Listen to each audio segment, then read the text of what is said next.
guys. இன்னைக்கு என்ன பார்க்க போறீங்க அப்படின்னா ஜெல்லி. ஜெல்லி தான் நம்ம இன்னைக்கு பார்க்க போகிறோம். ஜெல்லி செய்யறது எப்படின்ட்டு. பட் எங்கள் வீட்டில் அகர் அகர் மட்டும் இல்லை. எங்ககிட்ட வந்து அந்த பால் எங்களுக்கே தெரியாது. நாங்கள் செஞ்சதே கிடையாது. ஸோ நாங்கள் வந்து வீடியோ பார்த்துட்டு பண்ணலான்னு இருக்கோம். இந்த வீடியோவை ஃபுல்லாக பாருங்க.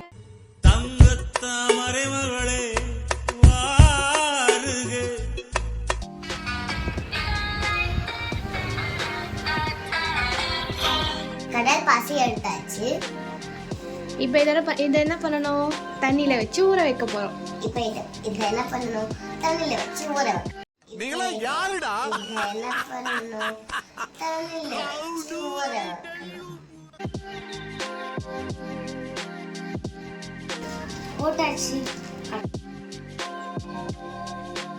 இதை வந்து நல்லா தண்ணி ஊற்றி ஊற வச்சுக்கணும். ஸோ இந்த மாதிரி தான் நம்ம வீடியோ பார்த்தோம். ஸோ ட்ரை பண்ணலாம் எப்படி வருதுன்ட்டு. நம்ம என்ன பண்ண போகிறோம்? Rose milk jelly. Rose milk jelly. ஓ, இங்க படுத்துற நிமிஷம்னால தாங்க முடியலையே.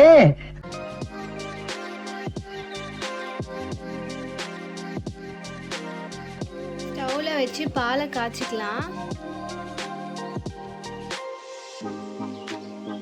ஃப்ளேவர் இருக்கு. ஒன்று ரோஸ் மில்க், இன்னொன்று பிஸ்தா. ஸோ பிஸ்தாவும் ரோஸ் மில்க்கும் நாங்கள் ஆல்ரெடி எசன்ஸ் வச்சுருக்கோம். ஸோ இதை வச்சு தான் நாங்கள் வந்து பண்ணலான்னு இருக்கோம்.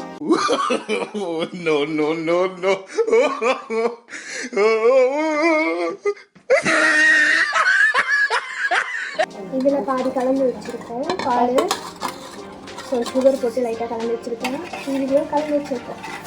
இதுக்கு ரோஸ் மில்க், இதுக்கு பிஸ்தா கலக்க போகிறோம்.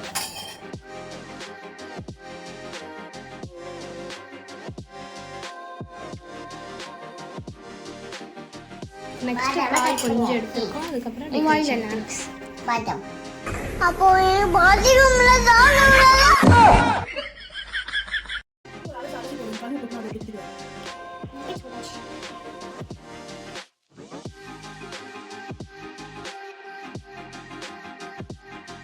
இப்போ ரெடி ஆயிடுச்சு.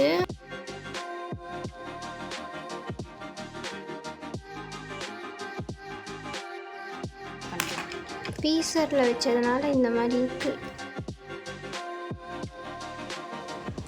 ஸோ இதோட அவ்வளோதான். இன்னும் லைக் பண்ணுங்கள், கமெண்ட் பண்ணுங்கள். பாய் பாய் சொல்லு. பாய்.